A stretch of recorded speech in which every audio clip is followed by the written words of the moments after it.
Erica, welcome to the Content 10X podcast. It's great to have you here. Awesome to be here. Thanks for having me. I am so excited for this conversation. I'm really looking forward to it. Now, the Content 10X podcast, it's all about ways that we can maximize and repurpose and do more with our content. And I know that you've launched your course, Long to Short, which is about repurposing long form content to short. So I can't wait to dig into that. But before we get into that, I think you've got a really interesting background. If you don't mind, I'd just love to know a bit more really about how you've got from where, to where you are today. So what's been the journey to today?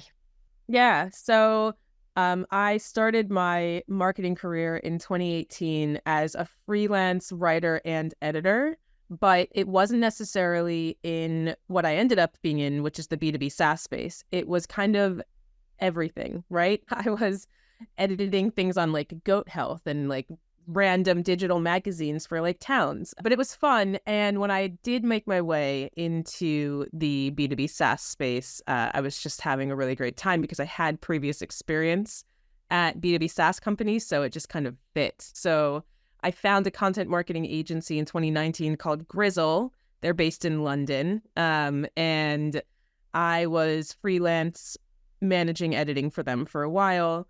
And then I started to take on more tasks with strategy and hiring and ops and all of that. And it was a very small team at first. It was just a bunch of freelancers and me and the founder. And eventually made my way up to head of content there. And I was there for 4.5 years. So my expertise, or the thing that got me into it, was mostly editing and writing. And so that's where my passion has kind of always been. But just to back up a bit, that was 2019. In 2022, the founder of that agency, Tom, challenged all of us who were working there to start personal brands. So it wasn't a, you have to do this, but it was a, hey, personal brands are becoming more important. If you want to, it would be cool if you wanted to try. And I gave it a try, kind of hated it at first. I was on Twitter and I hated it. Then I moved to LinkedIn a few months later, and then I went back to Twitter. And to cut that story short, 2 years later, I've grown my audience to 80,000 and really, really enjoy social more than I ever thought I would, because I don't use it personally anymore. But I have experienced the power of how having a personal brand, or a personal platform, as I often call it, can really build your high value network. You can meet amazing people. I've met all of my marketing mentors this way. I know Amanda Natividad. You've spoken to her. She kind of mentioned me for this podcast. I only know her because I started posting on social. So 6 months ago, I went out on my own, and now I'm an entrepreneur. I'm still figuring out exactly who I help and how I help them, but I've helped a bunch of entrepreneurs build their personal brands as well, and I'm doing creator things and figuring out if and how I also want to continue working with content teams. So a bit of a work in progress. It's really interesting, isn't it? Was it Tom, you said, the person running the last agency, that he encouraged you all to grow personal brands? Because it's often something that I think business owners and leadership get a little bit worried about, don't they? Because they think, it's going to make you more employable and more poachable, and you're gonna leave as soon as you get a big personal brand. But I guess with his intentions, just that he wanted to help you all with your careers, and I suppose hopefully all ships rise together and the agency will do well as a result of you guys all doing well with your brands and things like that.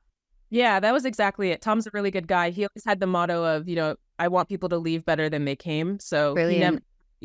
I think it helps to be really small and not have like a bunch of VC money and pressure and all of that. But no, he's just a really good guy. And so, but it's true, because while a lot of people did try to poach me, and one of our team members actually did get poached and leave, he's in a better place for it. And while I did eventually leave as well, the agency got a ton of new clients because of my personal brand. So I get that, leadership, it can be a bit nerve-wracking, and sometimes there's liability things, and it does take time. So, if you are a team that does not want to give up any time to your employees, I guess I can understand the hesitation. But I mean, ultimately, they're going to be happier. They're going to grow their networks, and they're going to bring more publicity to your business. So I can't personally see any downsides that would stop me from doing that. No, I agree. And what is it about the work that you do today that you love? Like, what do you love the most in terms of the kind of work that's coming your way at the moment? Yeah, so I'm working with a lot of people that have really, really good ideas and just don't know how to necessarily translate that to words, right? So the written word, they really, really struggle with. And also like strategic communication. So not just like this is written really beautifully, but this is written for a purpose and it's potentially going to bring in this type of lead, or this is for awareness and things like that. I'm working with entrepreneurs that don't know much about marketing that need help. And I'm also working with content marketers that know too much about marketing and are overthinking it. I'm kind of in both places, and it's just a really fun challenge. It feels very good when people come to you with a problem and you're like, I can very easily help you with that. Like, it's really nice to tap into that expertise and feel like you're helping people. Yeah, absolutely. Well, let's talk about the new course. I've already mentioned it. So you have a course, long to short. I know you say it'll help people to get 50 plus social posts from a 1,000 word piece of content. You said that the idea came to you because people often who write long form content actually really struggle on social, and it's quite a hard context switch from long form to short form, well, to social. So I guess firstly, why do you think that people struggle with that context switch if they're really good at the long pieces, but social's very challenging? Yeah, it's a bit different because the long form world that I come from, you have space, and you are trained to and required to back up your claims with evidence and support and examples. You don't really have the luxury of doing that on social. You also can tell kind of long-winded stories in long form and connect the pieces as you go. Whereas on social, you just have this tiny box, right? On LinkedIn, you have 3,000 characters max. On Twitter, you've got this 280 character box. And so it can be really, really difficult to look at 1,000 plus words and think like, how the hell do I condense this down to 3,000 characters? Then the subsequent problem from that is, say that you do that really well, you kind of just stop there, and we can get more into that with the repurposing aspect, which I'm sure you know have a ton to say about, but it's definitely really, really hard. And I know that from personal experience. I really struggled on social at first. My sentences were longer than they needed to be. I was including way too much information that nobody has time to read on social. They're skimming like crazy.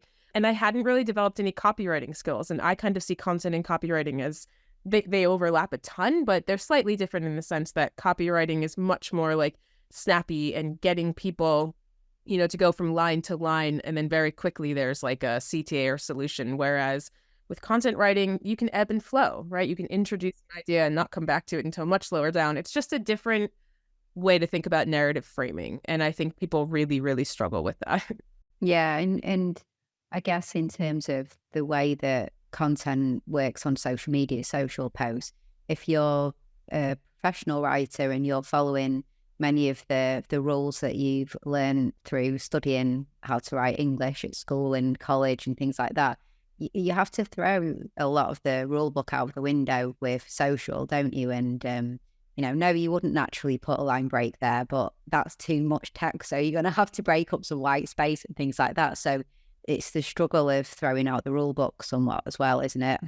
Exactly. You can get away with so many weird grammatical like line breaks and starting every sentence with a conjunction, and grammar really doesn't matter too much on social. And I think the hardest part is filtering yourself down. The other hard thing is hooks, which I also have another course on. This is my third course. And what you don't realize as a content writer is you have a title that people click on and they can see, and then you begin your introduction, right? And you can have some really interesting introduction where it's like, my hair turned gray because I was doing this and that. And it's like, that's not a hook on social, right? Your hook on social needs to capture attention, sort of act like a title, but also act like a huge curiosity, open loop that makes people want to click more. And I think people struggle like crazy with hooks. I certainly did. It took me like 6 months to master them. And so that's the other big issue as well.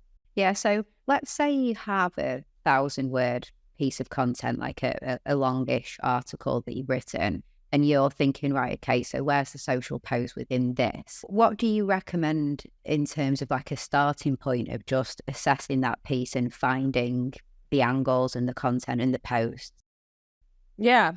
So I can walk you through the process in the course because it's kind of the way that I think about it. So something that's difficult is you have your 1,000-word piece. And even though you know it back to front, it's difficult to look at 1,000 words and scroll and kind of see it for what it is, right? So the course starts with reverse outlining. So even if you have an outline before you start, usually the final draft ends up a little bit different than the outline, depending on wherever the process took you. So you can manually reverse outline your draft by just kind of putting, in the intro, I said this, and the H2, I said this, like one sentence for each one, maybe bulleted lists for the H3s, or there's an AI prompt to help you do that in like 2 seconds. So now you're looking at your outline and you're like, okay, I said this. And really every single H2 or H3 point already can be its own post, right? Because it's its own point. So that's like the starting point. From there, you want to look at the face value themes, right? So from the big picture, what was the goal of this? Like, what's the premise? Why does this piece exist in the world? And simply by answering those questions in a few sentences or using an AI prompt, those already give you some ideas that you can go deeper into. Next up, you want to look at the parts, right? So each H2 or H3, and zoom in and zoom out on them. So questions I like to ask myself are like, who's the enemy here, right? So if I'm talking about how content editing is important, the enemy would be someone that says editing doesn't matter, just ship, right? So a social post could then be talking about how shipping without editing can cause you these, X problems, and I can talk about that. And you also want to ask yourself questions like, if people didn't listen to my point of view here, what are the consequences of that? So if people don't edit and they ship their posts, like what are the consequences of that? And even deeper, but if you do listen to me, here are the better results you could get. So it's a process of asking yourself face value and then like zoomed in and zoomed out questions on the parts of each part of your outline so that you can really get to like the meat of what matters. And within each of those answers, there's a bunch of post ideas. I absolutely love that. The zoomed in, zoomed out, like there's all the content within it, but I love the whole kind of now zoom out. What's the enemy of this? What's the alternative of this? What if you didn't do this? I think quite often when people talk about repurposing and they're talking about repurposing a blog post or a podcast episode and things like that, they get repurposing mixed up with reposting and also just regurgitating go and check this out in multiple different ways and like not really bringing or sharing anything new. But you're talking about obviously finding all the different depth within the post and then looking at the big picture outside of it as well. You mentioned AI a few times where you were saying, there are AI tools for the reverse outline, and then obviously you said about finding the other angles. So what AI tools in particular do you recommend, and what are the kind of guardrails you think you should put up in terms of what you could help get support from AI and where you really should get back to the human side? Oh yeah. So just disclaimer, I never use AI to write for me ever. So that's just a big no-no. Like it's really bad at that. I hope it gets better, but right now it's just absolutely terrible. So I partner with someone who is like a prompt engineer. He's really, really good at AI. He's been doing this since before AI was cool. His name's Rob Lennon. And so he writes what he calls mega prompts, which are super long prompts that you can use in any of the AI tools like ChatGPT, Claude. I think there's something called Opus. If I'm honest, I'm not an AI expert, so I don't know all of the tools that you can use it in, but the prompt works the same across all of them. So those are the ones I mainly use ChatGPT for that. And so the way that it works in the course is there's an accompanying workbook that you can kind of go through. And in the workbook or at the bottom of each lesson, you copy paste the prompt. So you copy the prompt and you put it into whatever your favorite LLM is that can accept prompts and give you output. And you then obviously want to assess the answers with your mind. So I would never recommend point blank, okay, it's given me these like 20 things to think about, so I'm just going to absolutely go post about these 20 things. Like, no, you have to then go back to your strategy and goals and premise for the post. Like, does this fit into my overarching strategy, my overarching positioning and messaging? Does it make sense for me to tackle this or not? So yeah, that's what I would recommend. Yeah, I agree with you. I think it's really comedy if you put something like a blog post into a tool like ChatGPT and ask it to come up with 50 social posts from this blog post. I mean, like you said, I've not found it to be particularly good at actually writing the content, and the lack of context is staggering as well. You know, it just pick up a random sentence that's referring to something that was talked about previously with no context and suggest that's a social post and things like that. So yeah. So this is all process driven. So ChatGPT cannot handle a ton of information and requests at a time. So we do it step by step. There's 8 steps in the course. So you start by reverse outlining, then you have ChatGPT give you the face value answers. Then you have ChatGPT give you the zoomed in and the zoomed out answers. So you go step by step. And so it builds on itself. So you get ideas at each stage. And then when you have the ideas and you've got a really good idea of where you can go with this on social and the different posts that you can do, let's say, for example, LinkedIn, because you're excellent at creating content for LinkedIn. And as you said, you've got huge followers and connections and it's something that you're really good at. Firstly, what are your pet peeves in terms of the ways that you see people share posts on LinkedIn? Because there's a real knack to it and there's some really annoying things that people do. Are there any that you're like, oh my God, for the love of God, would people just stop doing that style of post on LinkedIn? Yeah. So the first offense is a terrible hook designed to get eyeballs, and it's just absolutely impossible for whatever comes after that hook to be true, like logically true. So for example, I can teach you more in 2 minutes than you learned in 4 years of university. Like there's absolutely no way that that's true, but that's a really popular social hook, right? So things like that are super annoying and I make fun of it all the time because it drives me insane. The other thing is formatting is a big deal on social, right? But you can definitely over format your posts to the point of being annoying. So you do not need a line break after every single sentence, right? And people do that all the time. And I find that to be extremely distracting and it puts me off as opposed to just, allow yourself to have a couple lines, right? You don't necessarily want to have more than 4 because it's important to know that most people read LinkedIn posts on their phone. At least I think it's 60 or 70%. So if you have 4 lines back to back without white space, that's almost your entire screen. And that's difficult to read. So that's why formatting is important. But yeah, there's an article out there called Dead Broets Society, I believe. And they coined someone in that article, or they referenced someone who coined the term broetry. And that's essentially just the sentence break after the line break after every single sentence. That's super annoying. I've never heard of that, the broets thing, but I can completely relate to it. Like I know exactly what you're talking about.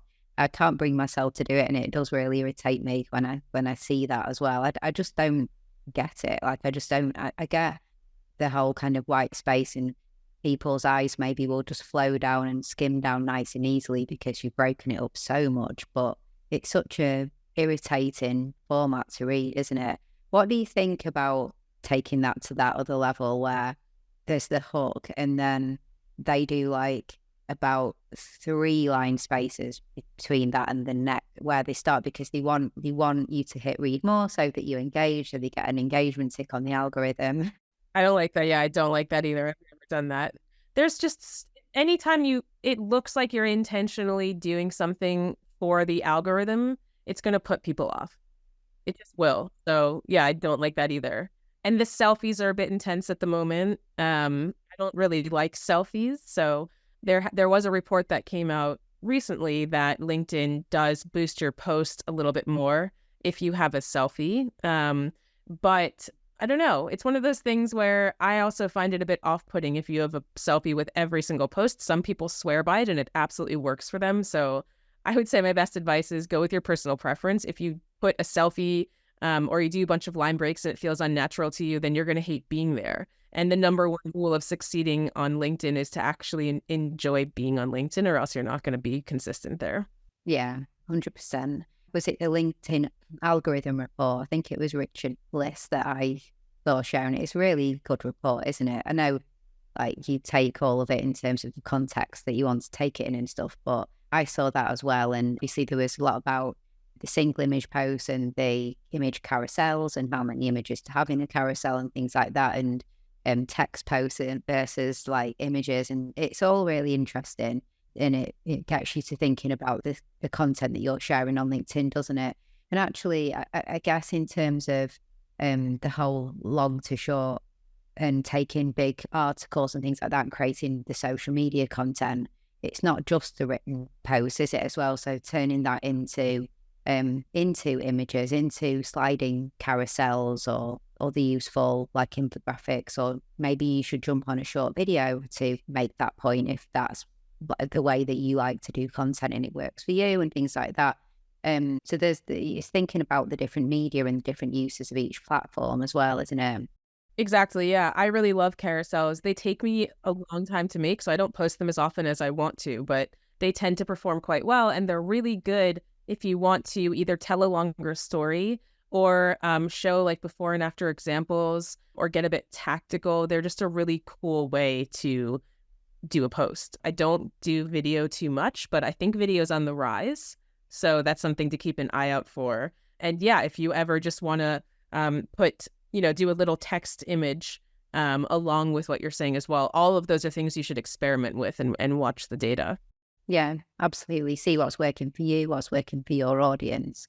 Yeah, I completely agree.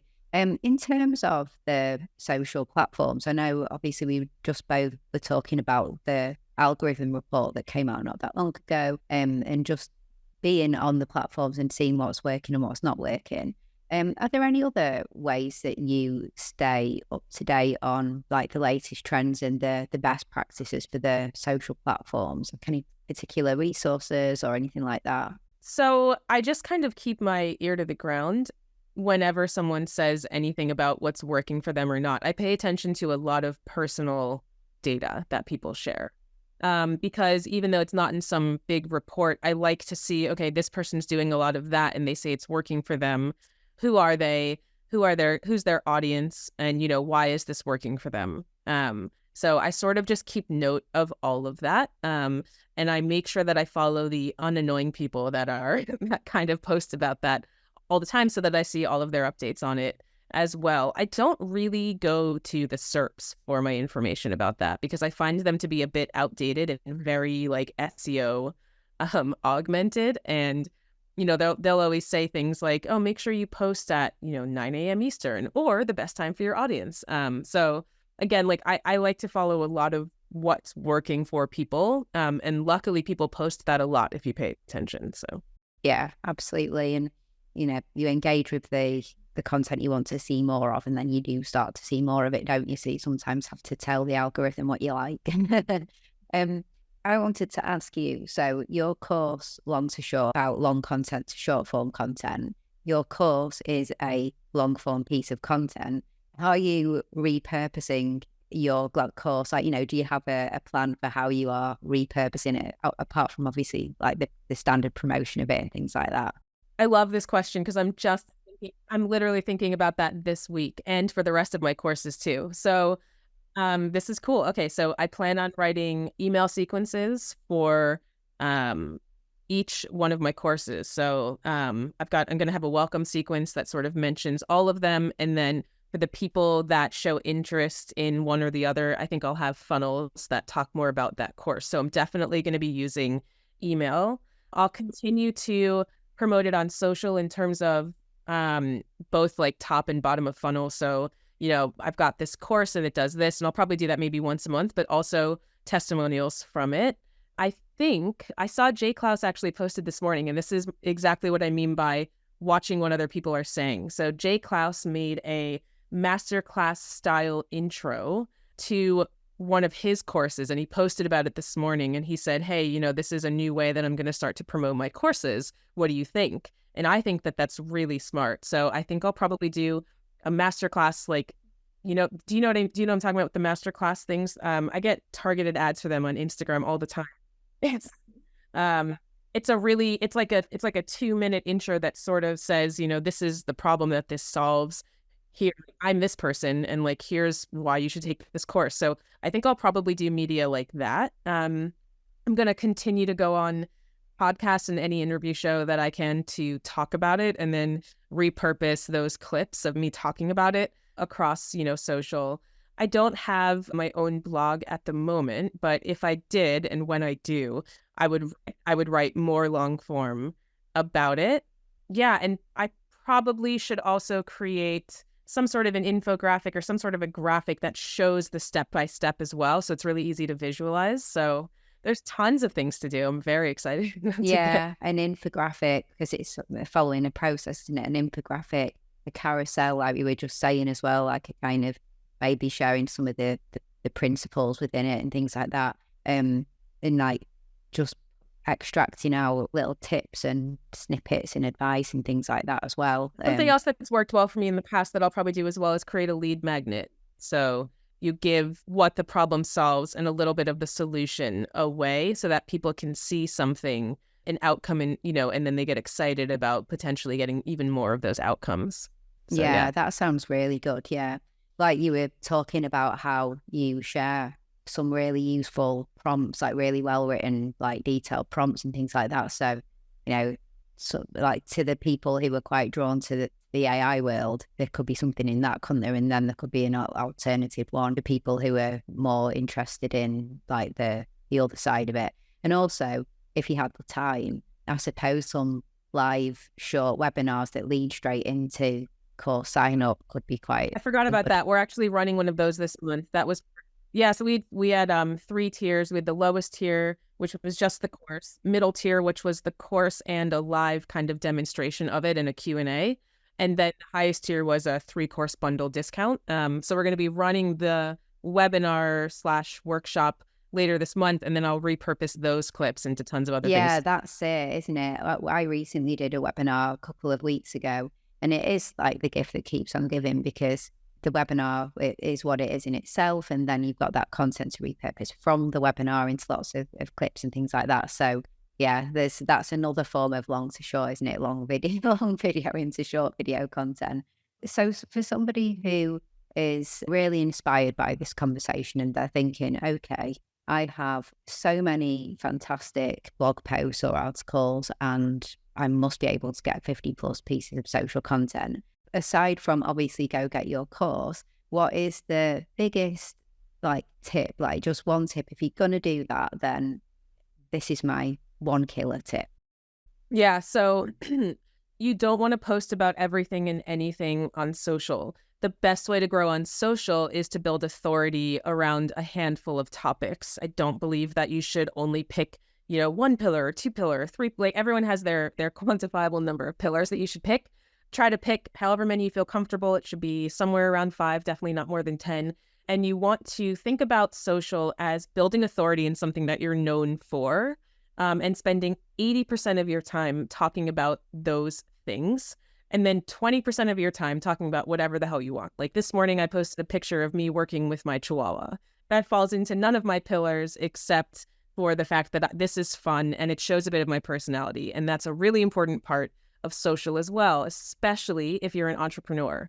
A little bit less important if you work at a company, I suppose. But if you are in the business of working for yourself and marketing yourself, a lot of the reason why people say that they buy from me and the reason why I buy from people is because I feel a personal connection to them, and they said something totally unrelated to their pillars that resonated with me. So when you go and you take all this long form content you've written about, make sure that it falls into some sort of an umbrella of authority that you want to be known for, and then spread it out. So, don't talk about just that one thing over a week. We have a little module in the course that says, if you want to, there's like 2 ways to bucket content. You can either do like authority buckets where I'm only going to talk about this for a week or a month, or you can schedule this authority topic, 1 or 2 days a week and schedule it out for 6 months. So yeah, those are my insights there.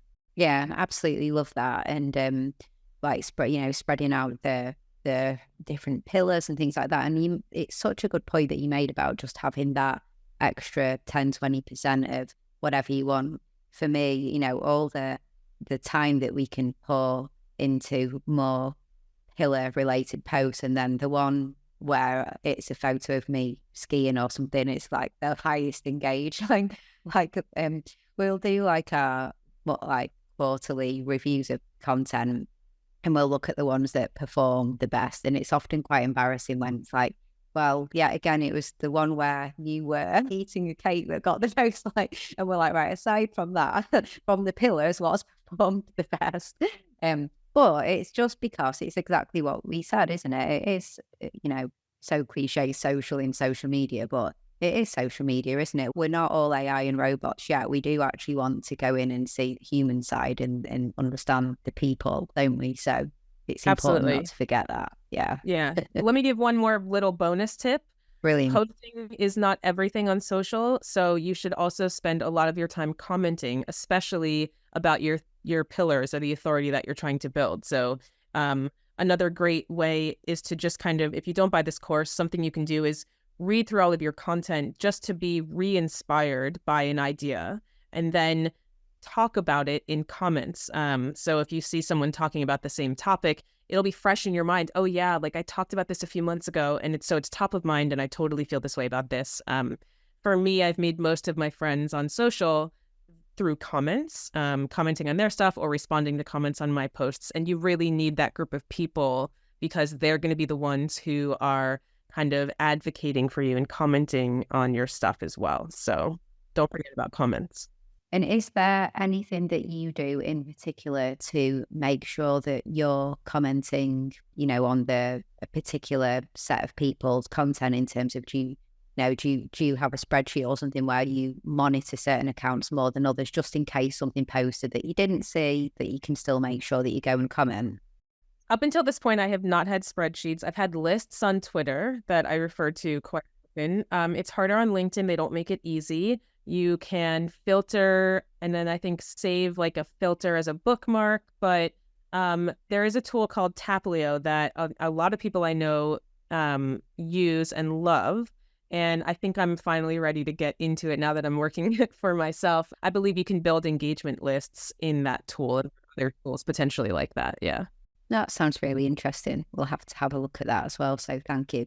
Yeah, it's such a good point. And I had Ashley Foss, works at I love her. And yeah, she's fantastic. And she was on the podcast, and we were talking about her favorite type of content to repurpose.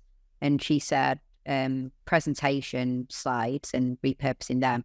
And she said 2 things. And the second one was comments. She said, writing really good responses and comments and things like that, and then repurposing her comments into her own content and her own posts, and referencing back to the comments and taking the conversation to a different place. It was just really interesting. I wasn't expecting her to say that, but she said, similar to you, that she's had so much success in terms of, relationship building and growing her brand and awareness in comments. Totally. She's someone that comments on most of my stuff and vice versa. Oh, really? I don't know how that started, but I've never even met her. I've never done anything like this with her, but we always are talking on LinkedIn. And to that point, I'm sure there's a better way to do this, but I usually, if I write a good comment and I feel really like I should talk about this more, I'll just take a screenshot of it, and I have a folder on my desktop called comments to turn into posts. So that's brilliant. the simplest way to get started. Yeah. And that's exactly what Ashley was saying, turning a good comment that you had more to say into a post. So obviously great minds think alike there. Well, Erica, thank you so much for coming on the Content 10X podcast. It's been a fantastic conversation, and I'm sure, everybody listening in has taken so many golden nuggets and advice, and will be inspired to really be looking at their content and how we can get more from it, with more of a, sort of strategic way of approaching it. Where would you like people to go to obviously get hold of the course? And also I'll connect with you as well. I'm assuming LinkedIn, but Yeah. You can go to my LinkedIn profile. My name's Erica Schneider, and I've got like a turquoise background in my picture. And if you want to make sure that you get, free writing and editing advice and find my courses easily, then you can sign up to my newsletter. It's called Cut the Fluff, and it's in the profile part of my LinkedIn banner.